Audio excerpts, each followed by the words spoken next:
नमस्कार दोस्तों, आज के इस वीडियो में मैं आपको बताऊंगा टीडीएस की रिटर्न लाइव फाइल करने का तरीका एक नए और बेहद ही सस्ते सॉफ्टवेयर से। कुछ सॉफ्टवेयर फ्री है, गवर्नमेंट की भी कुछ सॉफ्टवेयर फ्री है, लेकिन वो थोड़े पेचीदा लगते हैं। तो कुछ अलग अलग किस्म के सॉफ्टवेयर आते हैं और उनमें एक सॉफ्टवेयर जिनको मैंने ट्राई करा है तो वो ठीक है, सॉफ्टवेयर अच्छा है। तो उसकी ही एक डेमो में आपको वीडियो दे रहा हूँ। अगर कोई सॉफ्टवेयर खरीदता है तो इस सॉफ्टवेयर से कैसे फाइल करते हैं वो आप इस वीडियो में जान सकते हैं। तो इस सॉफ्टवेयर का सबसे पहले हम आपको नाम बता देते हैं।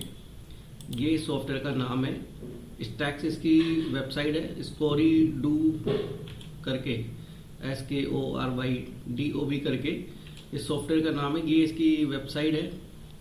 तो सबसे पहले क्या करना होता है, ये सॉफ्टवेयर कुछ फ्री भी देता है। अगर आपकी कुछ लिमिटेड एंट्री है तो ये फ्री भी है, और अदरवाइज आप पे सॉफ्टवेयर भी इस्तेमाल कर सकते हैं। यहाँ पे लिखा है download for free excel ETDS version 8.1। तो ये फ्री भी है, बट फ्री वाला हमें थोड़ा सा टिपिकल लगा तो हमने इसका पेड वर्जन लिया हुआ था। तो उसी का मैं आपको स्टार्टिंग से बताता हूँ। यहाँ से हम इसका सॉफ्टवेयर रन कर देते हैं। सॉफ्टवेयर रन करने के बाद क्या करना होता है इसमें मैं आपको तरीका बताता हूँ। तो ये एक सॉफ्टवेयर का लेआउट है। जैसे कि मैं अपने यहाँ से ये पाथ हम अपना सिलेक्ट कर लेते हैं जहाँ पे हमारा डाटा होता है। यहाँ से हम अपने यहाँ से क्रिएट न्यू पे करके हम क्रिएट न्यू बना सकते हैं। ये देखिए, ये इसका लेआउट है। यहाँ पे आपका डिडक्टर नेम हो गया, टैन नंबर हो गया, पैन नंबर हो गया, और डिटेल हो गई, ईमेल ID, एड्रेस हो गया, पिन कोड हो गया, और रिस्पॉन्सिबल पर्सन की डिटेल हो गई। इमेज में अगर आप कुछ डालना चाहते हैं इमेज हो गई या सिग्नेचर हो गई। इस तरीके से यहाँ से शुरू करते हैं। फाइनेंशियल ईयर आप यहाँ से चूज कर सकते हैं। हमने ये बना रखा है। उसके बाद एक फाइल आपके फोल्डर में सेव हो जाती है। उसके बाद यहाँ ओपन डिडक्टर पे करते हैं। तो यहाँ पे सैलरी या नॉन सैलरी दोनों तरीके से हो सकता है, या NRO भी हो सकता है, TCS भी हो सकता है। उस पर मैं आपको जो बता रहा हूँ वो नॉन सैलरी की बता रहा हूँ, यानी form 16B other than salary. तो यहाँ पे अगर हम क्लिक करेंगे तो वो पूरा एक सॉफ्टवेयर का सिस्टम खुल जाता है। अब इसमें देखिए, ये होम हो गया, होम में कुछ करना नहीं है। यहाँ पे एडिट डिडक्टर में जाएंगे तो वो डिडक्टर एडिट हो जाएगा, क्लोज में जाएंगे तो क्लोज हो जाएगा, स्विच करेंगे तो कोई और स्विच हो जाएगा अगर कोई दूसरा होगा तो। यहाँ पे डिडक्टर में जाएंगे तो फिर यहाँ पे व्यू ऑल डिडक्टर करेंगे तो सारे डिडक्टर खुल जाएंगे। और अगर हमें कोई नया बनाना होगा तो हम यहाँ पे ऐड न्यू डिडक्टर पे करके यहाँ पे उसका नाम और पैन नंबर डालेंगे तो वो बन जाएगा, और सेव कर देंगे तो वो नया बन जाएगा। बल्क पेन चेकिंग, इनका ये फीचर कोई ऐसा काम नहीं करता है। यहाँ पे डाल देते हैं तो ऐसा कोई फीचर काम नहीं करता है। यहाँ पे पेमेंट में जाएंगे तो व्यू ऑल पेमेंट आ जाएंगी, या फिर ऐड न्यू पेमेंट कर सकते हैं हम। यहाँ पे हम जो हमने डिडक्टिव के नाम डाले हैं वो यहाँ पे देखिए, हम टाइप करेंगे डिडक्टिव तो आ जाएगा, जैसे ये आ गया। उसके बाद यहाँ पे नेचर ऑफ पेमेंट आ गई। यहाँ पे सारे सेक्शन आ जाते हैं। आप सेक्शन सिलेक्ट कर लीजिए, यहाँ पे अमाउंट डाल दीजिए। उसके बाद ये पैन के अकॉर्डिंग यहाँ पे 2% 1% अपने आप ले लेता है। मतलब पैन के अकॉर्डिंग जब आपने ये कॉन्टैक्ट डाला इसमें देखिए, मान लीजिए यहाँ पे 2% है, ये 2% भी होता है और 1% भी होता है। कुछ ऐसे फीचर है जिनमें कि दोनों होते हैं, जैसे 194C। तो 194C में 2 भी होता है, 1 भी होता है। तो किस पे 2 लगेगा, किस पे 1 लगेगा, वो पैन नंबर के अकॉर्डिंग अपने आप जज कर लेता है। कभी कभी ये गलती करता है, यहाँ पे 2 लिखता है पर ये अंदर सेव करता है 1 ही। फिर इसको खोल के दोबारा से 1 कर लीजिए, या इसको दोबारा सेव कर दीजिए तो वो 1 ही सेव होगा। तो यहाँ पे ये कि ये अपने आप ही टैक्स ले लेता है। हाँ, कोई और होगा जिसमें फ्लैट है, पैन नंबर पर डिपेंड नहीं करता, तो वहाँ पे वो ऑटोमेटिकली इसके अंदर रेट डले हुए हैं। तो यहाँ से व्यू ऑल कर सकते हैं, यहाँ पे ऐड न्यू कर सकते हैं। यहाँ पे हम कोई रिकॉर्ड डिलीट करना चाहें तो डिलीट कर सकते हैं। यहाँ पे चलान में व्यू ऑल चलान आ जाते हैं, मेक न्यू चलान। अगर हमने कोई कंपनी का पे करा है या नॉन कंपनी का पे करा है, यहाँ पे बहुत लोग कंफ्यूज होते हैं। हमें अपने टैन नंबर के अकॉर्डिंग कंपनी या नॉन कंपनी चूज नहीं करना होता। हम जिसका काट रहे हैं उसका कंपनी या नॉन कंपनी चूज करना होता है। सपोर्टेड कि अगर हम किसी ऐसे बंदे का काट रहे हैं जो प्राइवेट लिमिटेड कंपनी या लिमिटेड कंपनी है, कोई कंपनी है, तो हम जब अपना चालान भरते हैं, बेशक हम प्रोपराइटर हैं, कोई फर्क नहीं पड़ता। जब हम चालान भर रहे हैं तो चालान में 2 ऑप्शन आते हैं, कंपनी नॉन कंपनी। तब हमें उसमें कंपनी चूज करना होता है, अदरवाइज नॉन कंपनी चूज करना होता है। हम जिसका काट रहे हैं हमें उसके लिए ये चूज करना है, क्योंकि हमारे टैन नंबर या हमारे पैन नंबर से तो उनको पता ही है हमारा स्टेटस, कि हमारा स्टेटस क्या है, पैन प्रोप्राइटर है, इंडिविजुअल है, कंपनी है, फर्म है, क्या है, वो सामने वाले का स्टेटस चूज करने को बोलते हैं। तो चालान में, टीडीएस के चालान में बहुत लोग ये गलती करते हैं। हालांकि इस गलती से फर्क कोई बहुत ज़्यादा नहीं पड़ता, क्योंकि दोनों ही तरीके के चालान एडजस्ट हो जाते हैं। तो यहाँ से सपोर्टेड ज़्यादातर नॉन कंपनी के होते हैं, तो मैंने वो नॉन कंपनी में वो सेक्शन डाल दिया। सेक्शन भी मैं आपको बता दूं कि अगर आपके सेक्शन भी चालान में गलत हो जाता है, सपोर्टेड आपने 194C में डाल दिया और वो 194H में होना था, तो टीडीएस की रिटर्न एक ऐसी रिटर्न है जिसमें कि आपने जो भी कुछ गलती कर दी है, मान लीजिए कंपनी या नॉन कंपनी कर दिया या चालान का सेक्शन गलत कर दिया, वो सारी चीज़ें आप यहाँ पे सही कर सकते हैं, क्योंकि चालान की एडजस्टमेंट यहीं से होती है। वो सिर्फ एक चालान इंटीमेशन है। यहाँ पे नेक्स्ट करेंगे, यहाँ पे अमाउंट डाल देंगे, इंटरेस्ट डाल देंगे, डेट ऑफ पेमेंट डाल देंगे, बीएसआर कोड डाल देंगे, चालान नंबर डाल देंगे, वो सेव हो जाएगा। तो यहाँ पे हम चालान देख सकते हैं, यहाँ पे चालान बना सकते हैं। इनकम्प्लीट चालान अगर कोई होता है तो ये बता देगा, हालांकि ऐसा कुछ बताता नहीं है। और ये कह रहा है all your payment are map to challan. अब इसमें जो दूसरी एक इंटरेस्टिंग चीज है, वो क्या करना होता है कि हमने चालान डाल दिए, पेमेंट डाल दी, अब इन पेमेंट्स को मैप करना होता है। मैप कैसे करना होता है कि ये देखिए, ये पूरा ऐसे आता है, ये ब्लैंक आता है। जैसे कि मैं आपको करके बताऊं, अगर तो एक अनमैप चालान कर देता हूं मैं, 1/10/2022 का ये मैंने अनमैप कर दिया। तब होता क्या है, देखिए रिटर्न तो Q4 की है, इसलिए मैंने ये वाला कर दिया कि स्टार्टिंग में जब भी आप ये डिडक्टिव में, पेमेंट में सारी एंट्री डालते हैं, तो ये सब ऐसे भरा हुआ आ जाएगा। ये सारा CID मतलब कैश चालान की एडजस्टमेंट जो है वो 0 आती है। फिर आपको इस पर राइट क्लिक करना है।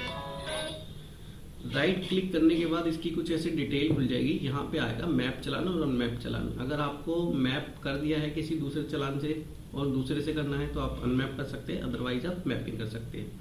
तो यहाँ पे मेन है कि आपको मैपिंग करनी है, मैप चालान। तो ये देखिए चालान का नंबर है मेरा 1 नंबर, तो वो 1 नंबर का चालान कौन सा है, पहले मुझे अब ये चेक करना है कि जो चालान का जो नंबर है वो 1 नंबर में कौन सा है। तो 1 नंबर चालान जो है वो देखिए ये वाला है, जो कि है 12,000 रुपये का। यहाँ पे चालान के नंबर, ये चालान आइडेंटिफिकेशन डिटेल, तो यहाँ पे 12,000 रुपये का है, जिसको ये 1 नंबर अभी दिखा रहा है मुझे। तो मैं यहाँ पे जाऊँगा, यहाँ पे राइट क्लिक करूँगा, तो फिर यहाँ पे मैप चालान पे करूँगा, तो मैं इसको क्लिक कर दूंगा और यहाँ पे क्योंकि ये नंबर नहीं दिखाता तो मुझे 12,000 वाले में सिलेक्ट करना है। यहाँ पे अगर कंपनी नॉन कंपनी होता है तो ऑप्शन आ जाता है, तो यहाँ पे मैं मैप कर दूंगा, तो ये आ गया मैपिंग बंद रिकॉर्ड कॉपी। तो इस तरीके से मुझे चालान मैप करने होते हैं। चालान यहाँ पे डिडक्टिव की डिटेल डाल दी, यहाँ पे देखिए हमने एक डिडक्टर बना लिया, उसके बाद डिडक्टिव की डिटेल डाल दी, यहाँ पे हमने जितनी पेमेंटें हैं वो डाल दी, यहाँ पे चालान डाल दी और यहाँ पे उनको मैप कर दिया। उसके बाद आता है रिटर्न का सेक्शन। रिटर्न पे जाएंगे, मेक रिटर्न करेंगे, उसके बाद इसमें कुछ नहीं करना है, ओके कर दीजिए। यहाँ से हम अपना क्वार्टर चूज कर लेंगे, जो भी क्वार्टर है, यहाँ पे भी कुछ नहीं करना, ओके कर दीजिए, हटा दीजिए। फिर आएगा चूज फाइल, यहाँ से ब्राउज में जाएंगे, अपनी हम फाइल चूज कर लेंगे, जो भी हमारी फाइल है। तो मान लीजिए जैसे मैंने बना रखा है सपोर्टेड, यहाँ पे मैंने यहाँ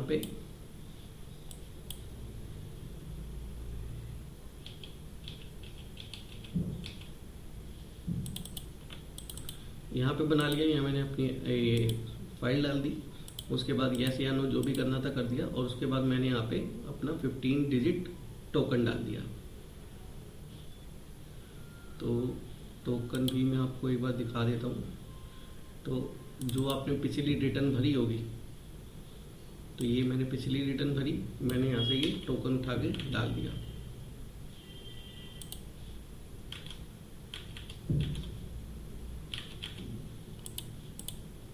ये देखिए, एक तो ये है कि ये हर बार RPM वगैरह कुछ अपडेट हो जाते हैं, तो उनसे थोड़ी बहुत दिक्कत आती है, बट उसका भी मैं अभी बता देता हूँ। और यहाँ पे हमने टोकन नंबर डाल दिया और यहाँ पे क्रिएट कर दिया। कोई GST नंबर है तो छोड़ दो उसे, यहाँ पे आपको यस करना है या नो करना है, कुछ भी कर सकते हैं, उससे कोई लेना देना ऐसा है नहीं खास। और यहाँ पे करके ये देखिए file validate successfully at the path ये हमारी आरपीयू बन गई। उसके बाद हमने क्या करना होता है, हमने यहाँ जाना है जहाँ पे भी वो सॉफ्टवेयर सी ड्राइव में या डी ड्राइव में जो भी आपने चूज़ करा हुआ है वो सॉफ्टवेयर वहाँ डालता है। तो उसके बाद हमारा यहाँ पे 27 से बन जाता है। ठीक है, यहाँ पे क्वार्टर आ गया, फोर्थ क्वार्टर आ गया। और उसके बाद क्या करना होता है, क्योंकि ये देखिए ये रसीद थोड़ी सी अलग है, यानी कि ये क्या है कि हमने ऑनलाइन भरी हुई है। और उसके बाद इसमें ये एक FVU फाइल बनाता है। तो FVU फाइल पे राइट क्लिक करके again send to compress zip folder ये करनी होती है।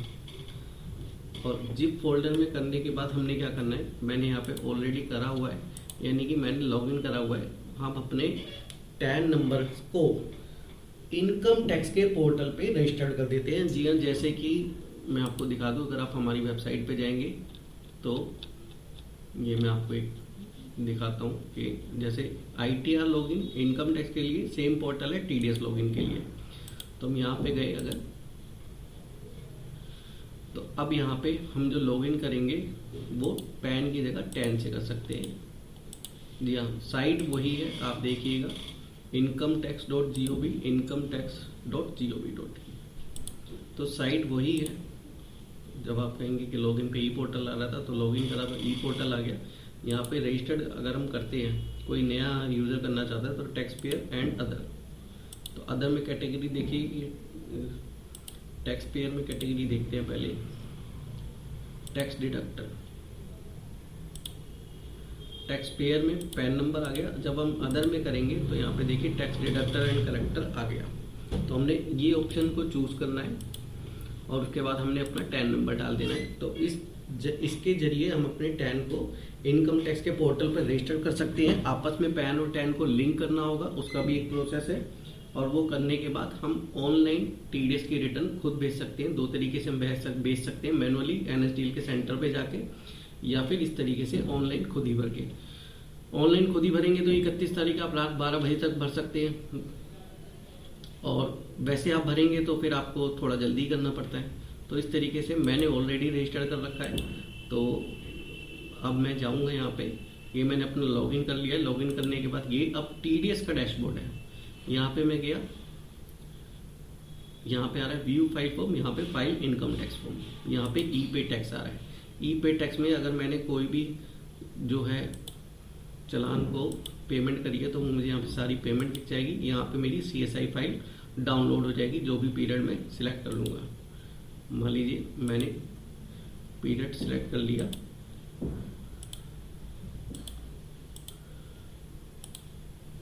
तो देखिए यहाँ पे फिल्टर चलान पे करा तो यहाँ पे ये चलान आ जाएगा। यहाँ पे खुलेगा नहीं, यहाँ पे डाउनलोड चलान का ऑप्शन आ जाएगा। और इस तरीके से आप डाउनलोड चलान कर सकते हैं, न्यू पेमेंट कर सकते हैं। अभी हम बात कर रहे हैं फाइल करने की, तो इनकम टैक्स फॉर्म पे जाएंगे, फाइल इनकम टैक्स फॉर्म पे जाएंगे। यहाँ पे आपको बहुत सारे ऑप्शन दिखाई देंगे, तो आप यहाँ पे सर्च कर सकते हैं TDS। तो यहाँ पे आपने सर्च करा तो आपको बहुत सारा कुछ दिखाई देगा। यहाँ पे आपने क्लिक करा, यहाँ पे लेट्स गेट स्टार्टेड पे क्लिक करिए। यहाँ पे आप 24Q 26Q जो भी है आप भरिए। तो मेरे केस में अभी मैं 26Q भर रहा हूँ। यहाँ पे आप अपना ईयर सेलेक्ट कर लीजिए, तो ये 22-23 है। ये ध्यान रखिए कि इनकम टैक्स में जो है असेसमेंट ईयर चलता है और बाकी अदर केसेस में फाइनेंशियल ईयर चलता है। मतलब, और क्योंकि ये TDS है तो हम फाइनेंशियल ईयर की बात कर रहे हैं, क्योंकि इनकम टैक्स जो है वो जब भी बात होती है तो वो ईयर खत्म होने के बाद होती है, इसलिए उसमें हम जो भी काम करते हैं वो असेसमेंट ईयर में करते हैं। लेकिन ये TDS है, यानी कि उसी साल में हम उसी साल का कर रहे हैं, तो इसलिए यहाँ पे फाइनेंशियल ईयर। तो इनकम टैक्स को छोड़ के हर अदर जगह फाइनेंशियल ईयर में ही बात होती है।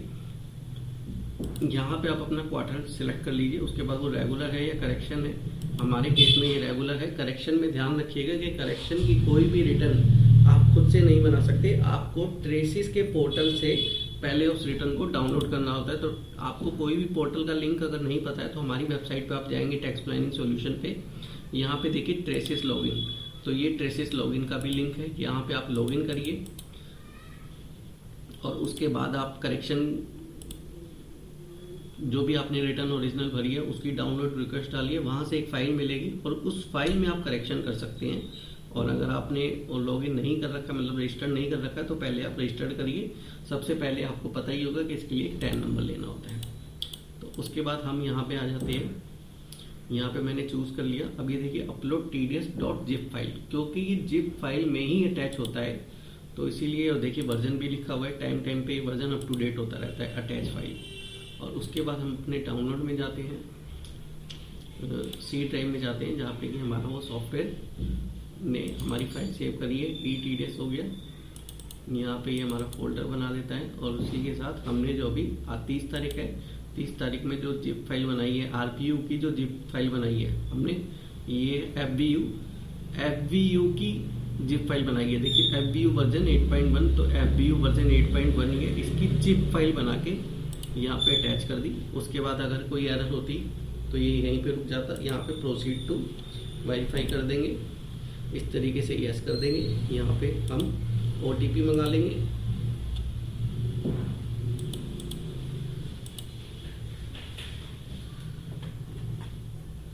तो अभी हम क्लाइंट से एक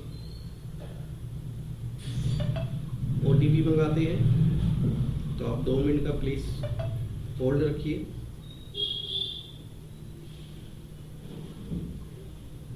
क्योंकि हमारी कोशिश है कि हम ज़्यादा से ज़्यादा एक्चुअल दिखाए। वैलिडेट करते हैं तो ये कह रहा है कंफर्म, जी हाँ। तो इसी के साथ अब देखिए कि हमने एक लाइव टीडीएस की रिटर्न आपके सामने फाइल कर दी है और इसका प्रोसेस हमने आपको बता दिया है। लेकिन अभी एक चीज़ और हम आपको बताते हैं कि आपको जैसे ये चेक करना है तो अब इसके बाद आपको कहाँ जाके अपनी रिटर्न निकालनी होगी ये भी मैं आपको बता देता हूँ। हाँ हो गया बात, ठीक है। तो अब देखिए अगर आपको अपनी फाइल चेक करनी है तो यहाँ पे आप जाएंगे, व्यू फाइल फॉर्म पे जाएंगे। तो यहाँ पे आप जाइएगा, व्यू ऑल पे करिएगा। यहाँ पे देखिए Q4 30 मई, यहाँ पे हम डाउनलोड रिसीव पे करेंगे। कई बार ये 5-7 मिनट लगा देता है प्रोसेसिंग में, तो आप घबराइएगा नहीं। जब आपकी स्क्रीन पे वो ग्रीन सा मैसेज आ जाता है दैट मीन्स वो फाइल हो गई है। कई बार वो 5-7 मिनट लगा देता है, उस चक्कर में कई बार 2-3 बार फाइल हो जाती है। पहले हुई है मुझसे, शायद ऐसी गलती हुई है। तो इस तरीके से हमारी देखिए Q4 की फाइल हो गई है।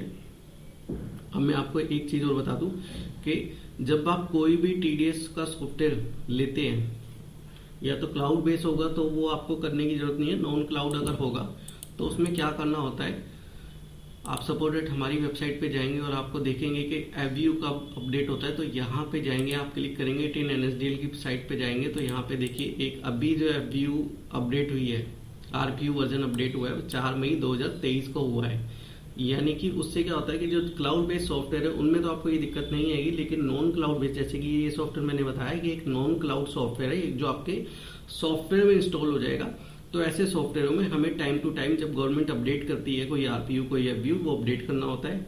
और उसके लिए फिर आप हमारी साइट के थ्रू गवर्नमेंट की साइट पे जा सकते हैं, आपको ढूंढने की जरूरत नहीं है। और वो कैसे होता है ये देखिए, यहाँ से आप डाउनलोड कर सकते हैं, आरपीयू डाउनलोड कर सकते हैं और यहाँ से एफवीयू डाउनलोड कर सकते हैं।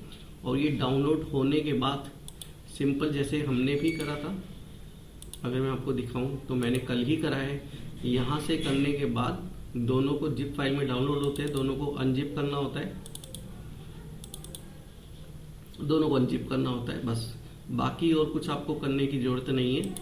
और अपने जो सॉफ्टवेयर है उस सॉफ्टवेयर को आप एक बार अपडेट कर दीजिए, जो आप सॉफ्टवेयर लेते हैं। जैसे कि इस केस में कौन सा सॉफ्टवेयर मैंने आपको बताया है, क्योंकि इस सॉफ्टवेयर की ज़्यादा टीडीएस की वीडियो मुझे मिली नहीं, तो मैंने सोचा कि मैं खुद एक बना दूं। तो ये सॉफ्टवेयर आप लेते हैं stacks.com। तो यहाँ से इसका टीडीएस का सेटअप दोबारा से डाउनलोड करके इसको अपडेट करना होता है, जो भी रन वगैरह करना होगा वो करना होता है। और इसके बाद आपका ये सॉफ्टवेयर पूरी तरीके से जो है वैलिड हो जाता है, काम करने लायक हो जाता है और ये एक अच्छा सॉफ्टवेयर है। तो इसका प्राइस भी आप देखिएगा काफ़ी हल्का है, काफ़ी सस्ता है और कुछ फ्री के सॉफ्टवेयरों से अच्छा है। कुछ और बेहतर सॉफ्टवेयर बहुत सारे टीडीएस के सॉफ्टवेयर हैं, तो हर सॉफ्टवेयर का मैं रिव्यू नहीं कर सकता, ना उसको चेक कर सकता। लेकिन एक सॉफ्टवेयर होता है क्लाउड बेस, वो टीडीएस के अंदर या किसी भी इनकम टैक्स के अंदर वो बहुत अच्छा रहता है। नॉन क्लाउड में भी कुछ सॉफ्टवेयर है, उनमें ये एक सॉफ्टवेयर है। तो इस वीडियो के अंदर इतना ही। आपको ये वीडियो कैसी लगी और ये रिव्यू कैसा लगा टीडीएस का बताने का तरीका, और अगर आपका टीडीएस को लेके कोई डाउट है तो वो भी हमें आप कमेंट कर सकते हैं। धन्यवाद। और बाकी कुछ अच्छा लगा हो तो सेम वही मंत्र जो सब गाते हैं, लाइक करें, शेयर करें, सब्सक्राइब करें। ओके।